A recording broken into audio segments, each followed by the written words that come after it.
Bank থেকে আমরা ঋণ নিই, কিন্তু কখনো ভেবে দেখেছো ব্যাংকের যখন টাকার প্রয়োজন হয় তখন আরবিআই থেকে কোন হারে ঋণ নেয়? এই হারটির নামই জড়িয়ে আছে আজকের প্রশ্নে। বলো দেখি, রেপো রেট বলতে কি বোঝায়? চারটি অপশন ভালো করে দেখো, সঠিক উত্তরটা জানা থাকলে কমেন্ট করো, তারপর আমার সাথে মিলিয়ে নাও।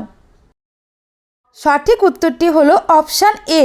আরবিআই যে হারে বাণিজ্যিক ব্যাংকগুলিকে স্বল্পমেয়াদী ঋণ দেয় সেই সুদের হারকে রেপো রেট বলা হয়। পরীক্ষার জন্য গুরুত্বপূর্ণ বিষয়টি হলো রেপো রেট বাড়লে ব্যাংকের আরবিআই থেকে ঋণ নেওয়ার খরচ বাড়ে, ফলে সাধারণত ঋণের সুদের হারের ওপর ঊর্ধ্বমুখী চাপ পড়ে। আর রেপো রেট কমলে ব্যাংকের বোরোয়িং কস্ট কমতে পারে, ফলে অর্থনীতিতে ঋণ প্রবাহ বাড়াতে সাহায্য করতে পারে। সবচেয়ে গুরুত্বপূর্ণ, রেপো রেট হলো আরবিআই এর মনিটারি পলিসির একটি গুরুত্বপূর্ণ হাতিয়ার, যার মাধ্যমে অর্থনীতির লিকুইডিটি ও ইনফ্লেশন প্রভাবিত করার চেষ্টা করা হয়। পরীক্ষার জন্য গুরুত্বপূর্ণ এই ধরনের ইনফরমেশন পেতে অবশ্যই চ্যানেলটিকে সাবস্ক্রাইব করে সঙ্গে থেকো।